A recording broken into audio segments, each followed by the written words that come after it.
आपके साथ अपराजिता।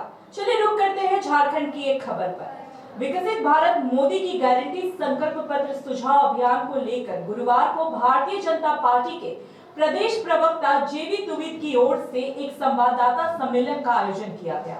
यह संवाददाता सम्मेलन सरायकेला भाजपा जिला कार्यालय में जिला अध्यक्ष उदय प्रताप सिंह देव, महामंत्री राकेश सिंह, मंत्री मनोज तिवारी, कोषाध्यक्ष मनोज चौधरी एवं मीडिया सह प्रभारी राजकुमार सिंह की उपस्थिति में हुआ, जिसमें अभियान के विभिन्न चरणों की जानकारी दी गई, जिसके तहत सुझाव एकत्रित करने के लिए जनसंपर्क गतिविधियों के विषय में बताया।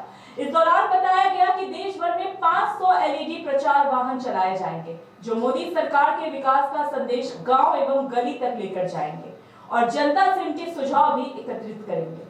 उन्होंने बताया कि मिस कॉल नंबर और नमो ऐप के माध्यम से जनता अपने सुझाव सीधा मोदी जी तक पहुंचा सकेंगी।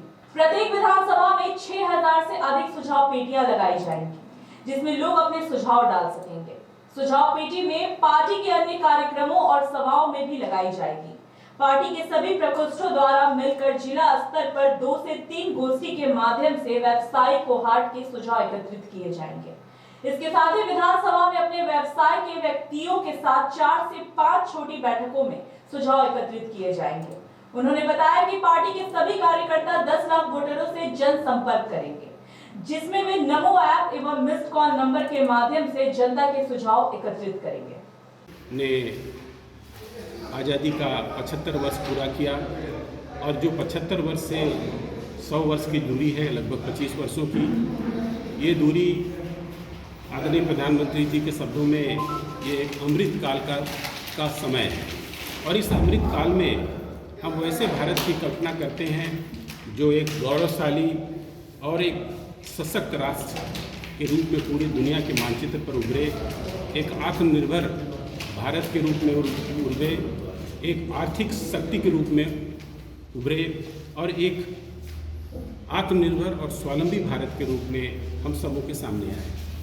उस समय शायद हम लोग में से यहाँ उपस्थित सारे लोग बुजुर्ग हो जाएंगे, लेकिन आने वाली पीढ़ी के सामने ये देश कैसा होगा, इसका संकल्प आदरणीय प्रधानमंत्री जी ने राष्ट्र के समक्ष ये विचार रखा और उसके लिए हम सभी लोगों को उसमें अपनी भागीदारी सुनिश्चित करने के लिए उनका ये विचार है। आप ये जानते हैं कि ये इस देश में आने वाले समय में अभी तक जो हम लोगों ने उपलब्धियां प्राप्त की, उसके संबंध में उदय जी ने कुछ इशारा किया। देश का शायद ही कोई ऐसा सेक्टर है या क्षेत्र है जिसमें आज भारत पूरी दुनिया में एक मानक के रूप में उभर कर सामने नहीं आया है।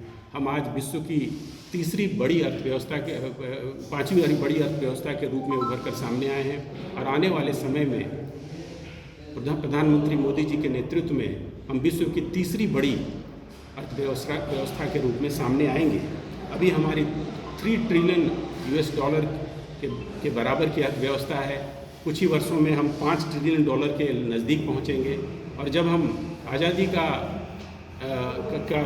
2047 में 100वां वर्ष मनाएंगे तो ऐसी अपेक्षा है कि हम उस समय 10 ट्रिलियन डॉलर के अर्थव्यवस्था में आ जाएंगे और इस प्रकार पूरी दुनिया में पहले और दूसरे नंबर के स्थान के लिए हमारा स्थान वहाँ होगा। इन सब विचारों को ध्यान में रखते हुए प्रधानमंत्री जी का ये विचार है और उनका ये आप हम सब जानते हैं कि सबका साथ, सबका विकास, सबका विश्वास और सबका प्रयास।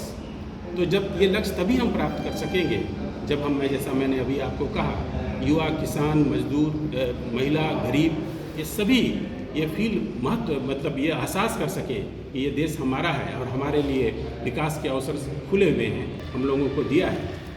अभी कुछ JP नड्डा जी ने विकसित भारत मोदी जी की गारंटी इस कार्यक्रम की शुरुआत की और हम लोगों को ये निर्देश है कि स्थानीय स्तर पर और गांव-गांव तक इस कार्यक्रम को हम आपके माध्यम से, आपके वाहन के माध्यम से हम उन लोगों तक पहुँचे। संकल्प यात्रा के तहत भारतीय जनता पार्टी आप सबों से ये सुझाव मांगती है कि आने वाले 5 वर्षों में हमें क्या कदम उठाना है और पिछले 10 वर्षों के कालखंड माननीय नरेंद्र मोदी जी के नेतृत्व में जितने काम हुए हैं, ऐतिहासिक काम हुए हैं, राम मंदिर का मुद्दा हो चाहे 370 का मामला हो, इस तरह का बहुत सारे ऐसे मुद्दे हैं इसको देश के यशस्वी प्रधानमंत्री ने लोगों के जो वादा किया था उसको पूरा किए हैं। और आने वाले 5 वर्षों में जब देश की सरकार बनेगी तो उसका क्या रोड मैप होगा, उसके लिए आप लोगों से सुझाव हम लोग मांग रहे हैं और जनता के बीच में हम लोग जाएंगे, हमारा पेटी लेकर सब जगह जाएंगे और आने वाले दिनों में क्या सुझाव होगा इस पर हम लोग सबसे सुझाव मांगेंगे। और आज इस हम सब के बीच में अपने प्रदेश के प्रवक्ता आदरणीय श्री जेवी तुबिल जी उपस्थित हुए हैं। आप सबों के बीच में अपनी बातों को रखेंगे आदरणीय श्री जेवी तुबिल जी। तो अभी के लिए इस खबर में बस इतना ही। ऐसी झारखंड से जुड़ी तमाम जानकारी के लिए बने रहे हमारे साथ और देखते रहे GVN 24 न्यूज।